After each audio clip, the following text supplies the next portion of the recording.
ரஷ்யாவும் ஈரானும் அதனுடைய கூட்டு நாடுகளும் தங்களுடைய ராணுவத்தை இஸ்ரவேல் தேசத்தை நோக்கி செலுத்தும்போது America and Britain will not take their armies to support Israel because they know it's going to be a terrible loss if we go and lend our hand to support Israel.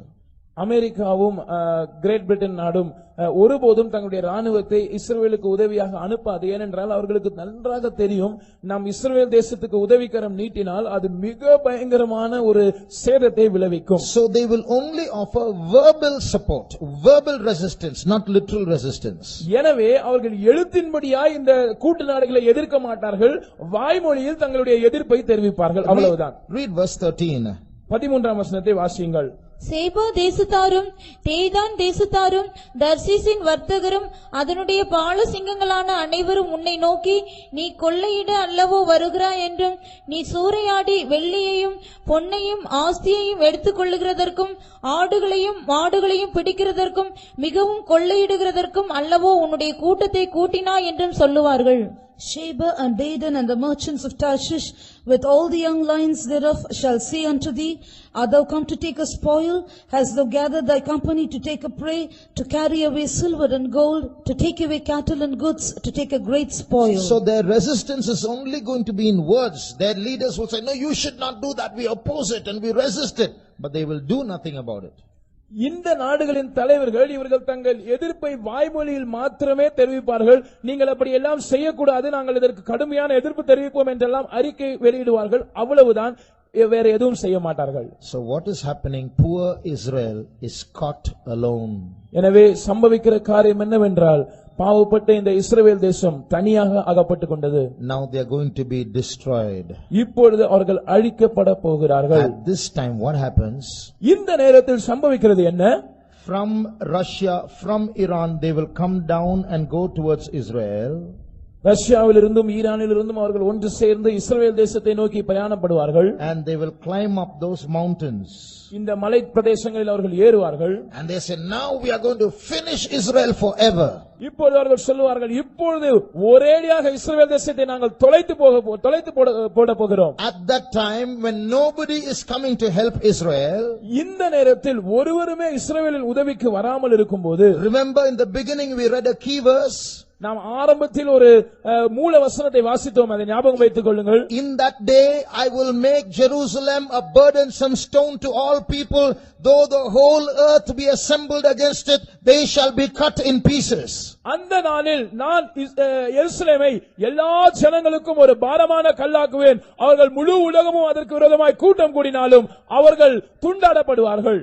Now we are not supporting Israel, நாம் இஸ்ரவேல் தேசத்தை ஆதரிக்கிறதில்லை, but we are happy because it has a spiritual application in our life. நம்முடைய சந்தோஷம் என்னவென்றால் இதற்கு ஒரு ஆவிக்குரிய கருத்து இருக்கிறது. It's because we are spiritual Jerusalem, and just like the Lord defends the literal Jerusalem, He is going to defend us. இதற்கு ஒரு ஆவிக்குரிய பொருத்தம் இருக்கிறது. எப்படி எழுத்தின்படியான இஸ்ரவேலை ஆண்டவர் பாதுகாக்க போகிறாரோ, அதே போல ஆவிக்குரிய இஸ்ரவேலராய் இருக்கிற நம்மையும் அவர் பாதுகாப்பார். So when the Russians and the Iranians climb up the mountains of Israel and they are going to come down and finish Israel, இந்த ரஷ்யா ஈரான் மற்றும் அதன் கூட்டு ராணுவங்கள் இந்த இஸ்ரவேலின் மலைகளில் ஏறி அந்த பக்கமாக இறங்கி இஸ்ரவேலை அழிக்க முற்படும் போது, three things will happen. மூன்று காரியங்கள் சம்பவிக்கும். In verse 19, 19ஆம் வசனத்தில் it says, there shall be a great shaking in the land of Israel. அந்நாளிலே இஸ்ரவேல் தேசத்திலே ஒரு பெரிய அதிர்ச்சி உண்டாகும் என்று வாசிக்கிறோம். And the next verse says, the mountains shall be thrown down. An earthquake is going to take place and the mountains are going to be thrown down.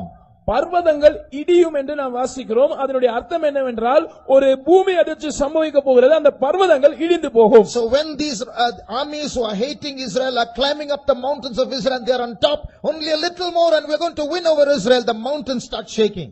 இந்த கூட்டு ராணுவங்கள் இஸ்ரவேல் தேசத்துக்கு விரோதமாய் வந்து அவர்களுடைய மலைகளில் ஏறி அதன் மேல் நின்று கொண்டு இன்னும் கொஞ்ச தூரம் தான் வெற்றி பக்கத்தில் இருக்கிறது, நாங்கள் இஸ்ரவேலை கைப்பற்ற போகிறோம் என்று சொல்லும் போது ஒரு பூமி அதிர்ச்சி உண்டாகி அந்த மலைகள் இடிய ஆரம்பிக்கும். That's the first thing that will happen. முதலாவது சம்பவிக்கிற காரியம் அதுதான். Second thing that is going to happen, இரண்டாவதாக சம்பவிக்க போகிற காரியம், Ezekiel chapter 38 verse 21 says, every man's sword shall be against his brother. எசேக்கியேல் 38 அதிகாரத்தின் 21 வசனம் சொல்லுகிறது, அவனவன் பட்டயம் அவனவன் சகோதரனுக்கு விரோதமாய் இருக்கும். Remember, this army is a group of many nations coming together. What will happen? God is going to confound that army and they will start fighting with each other. There's going to be internal warfare. ஞாபகம் வைத்துக் கொள்ளுங்கள், இந்த கூட்டு ராணுவமானது அநேக தேசங்களை சேர்ந்த ராணுவங்களின் ஒரு தொகுப்பா இருக்கிறபடினாலே ஆண்டவர் இவர்களுக்குள் ஒரு குழப்பத்தை அனுப்புவார். எனவே இவர்கள் ஒருவரோடு சண்டையிட ஆரம்பிப்பார்கள். That's the second thing that will happen. சம்பவிக்க போகிற இரண்டாவது காரியம் இதுதான். Thirdly, மூன்றாவது, there's going to be a rain. ஒரு மழை பெய்ய போகிறது. Not a rain of water. அது தண்ணீர் மழை அல்ல. It's a rain of hailstones, fire and brimstone in verse 22. 22 வசனத்தில் நாம் வாசிக்கிறபடி அது ஒரு பெருங்கல்மழையும் அக்கினி மழையும் கந்தக மழையுமாய் இருக்கும். So by these three supernatural events, a great destruction is going to come upon not Israel but the enemies of Israel. இயற்கைக்கு அப்பாற்பட்ட இந்த மூன்று நிகழ்வுகளினால் இஸ்ரவேலுக்கு அல்ல, இஸ்ரவேலின் சத்துருக்களுக்கு ஒரு பேரழிவு உண்டாகும். As a result of these three supernatural events, what is going to happen? இந்த மூன்று இயற்கைக்கு அப்பாற்பட்ட சம்பவங்களினால் சம்பவிக்க போகிறது என்ன?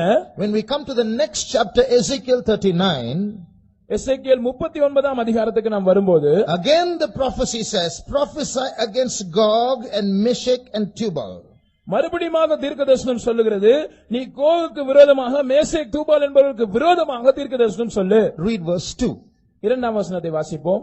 நான் உன்னை திருப்பி உன்னை 6 துறடுகளால் இழுத்து உன்னை வடபுறங்களிலிருந்து எழும்பவும் இஸ்ரவேல் மலைகளில் வரவும் பண்ணி. Read verse 3 and 4 also. உன் வில்லை உன் இடது கையிலிருந்து தட்டிவிட்டு உன் அம்புகளை உன் வலது கையிலிருந்து விழப்பண்ணுவேன். நீயும் உன் எல்லா ராணுவங்களும் உன்னோடு இருக்கிற ஜனங்களும் இஸ்ரவேல் மலைகளில் விழுவீர்கள். உராஞ்சுகிற there's no time, we'll see in Tamil alone. What is written here? இங்கே என்ன சொல்லப்பட்டிருக்கிறது? God is telling the enemies of Israel, I will smite your bow out of your left hand and throw down your arrow from your right hand and make you empty-handed. நான் உன் வில்லை உன் இடது கையிலிருந்து தட்டிவிட்டு உன் அம்புகளை உன் வலது கையிலிருந்து விழப்பண்ணி உன்னை ஆயுதம் இல்லாமல் வெறுங்கையாக மாற்றி, and you and your armies are going to fall upon the mountains of Israel. நீயும் உன் எல்லா ராணுவங்களும் உன்னோடு இருக்கிற ஜனங்களும் இஸ்ரவேல் மலையிலே விழப்போகிறீர்கள். And verse 2 says, only a sixth part of you will remain. இரண்டாம் வசனம் சொல்லுகிறது, உங்களில் 1/6 தான் மீதியா இருப்பீர்கள். Which means 5/6 of the army of the enemies of Israel are going to be destroyed not by war but by natural calamities. இதனுடைய அர்த்தம் என்னவென்றால், and internal war. இதனுடைய அர்த்தம் என்னவென்றால், இஸ்ரவேல் தேசத்துக்கு விரோதமாய் வருகிறதான இந்த ராணுவத்தில் 5/6 ஜனங்கள் இந்த யுத்தத்தினால் அல்ல, அவர்களுக்குள் சம்பவிக்க போகிற உள்கலகத்தினாலும் இந்த இயற்கை பேரழிவுகளினாலும் அழிக்கப்படுவார்கள். So what is going to happen? என்ன நடக்க போகிறது? The third world war is about to start and the armies are destroyed so much, only 1/6 is left. மூன்றாவது உலக மகா யுத்தம் இனிதான் துவங்குவதாக இருக்கிறது.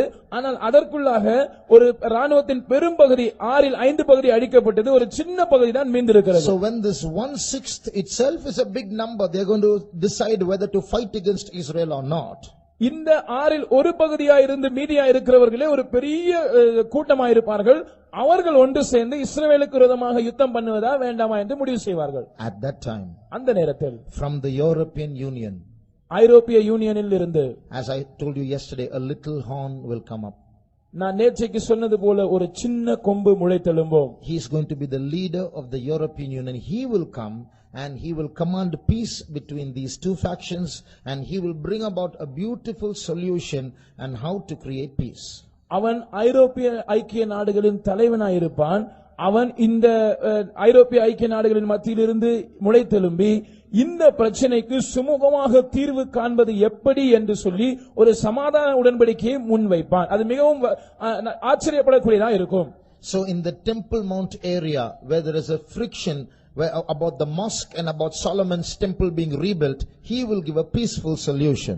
இந்த தேவாலயம் இருக்கிற அந்த மலைப்பகுதியிலே இப்பொழுது சாலமோனின் ஆலயம் திரும்பவும் கட்டப்படுவதா என்ற ஒரு சர்ச்சை இருக்கிற அந்த இடத்திலே, இப்பொழுது மசூதி இருக்கிற அந்த இடத்திலே இரண்டு கூட்டத்தாருக்கும் இடையே அவன் ஒரு சமரச உடன்படிக்கையை முன்வைப்பான். Everybody will be happy. எல்லாரும் அப்பொழுது மிகவும் திருப்தியாய் சந்தோஷமாய் இருப்பார்கள். Because this man has commanded a solution and stopped a great world war which could have destroyed crores and crores of people. ஏனென்றால் இந்த மனிதன் அவன் ஒரு மிக சிறந்த சமாதான உடன்படிக்கையை முன்வைத்ததன் மூலமாக ஒரு பெரிய உலக போரை தவிர்த்து விட்டான், எத்தனையோ கோடிக்கணக்கான ஜனங்களை காப்பாற்றி விட்டான், சமாதானத்தை உண்டு பண்ணிவிட்டான் என்று சொல்லுவார்கள். And that's how this man comes to power. Everybody will elect him as the world leader. இப்படித்தான் இந்த நபர் அவன் அதிகாரத்துக்கு வருவான், எல்லாரும் ஒன்று சேர்ந்து அவனை ஒரு உலக தலைவனாக It's தேர்ந்தெடுப்பார்கள். about this time that Jesus will come. இந்த காலகட்டத்தில் தான் இயேசு வருவார். Just before or just after. இதற்கு சற்று முன்பாக அல்லது உடனடியாக இதற்கு பின்பாக. As I told you a little while ago, you can't wait till then and say I'll enjoy life and then get ready. There's no time for that. நான் உங்களுக்கு ஏற்கனவே சொன்னது போல, நான் அதுவரைக்கும் சற்று வாழ்க்கையை அனுபவித்துக் கொள்ளுகிறேன், சற்று சந்தோஷமா இருந்து கொள்ளுகிறேன், அதுக்கு பிற்பாடு நான் ஆயத்தமாகிக் கொள்வேன் என்று சொல்வதற்கு உங்களுக்கு நேரம் இல்லை. So you have heard so much. Remember how quickly Jesus is going to come. நீங்கள் இவ்வளவு அதிகமான காரியங்களை கேட்டிருக்கிறீர்கள், நினைவில் வைத்துக் கொள்ளுங்கள், இயேசு எவ்வளவு சீக்கிரமாய் வரப்போகிறார்.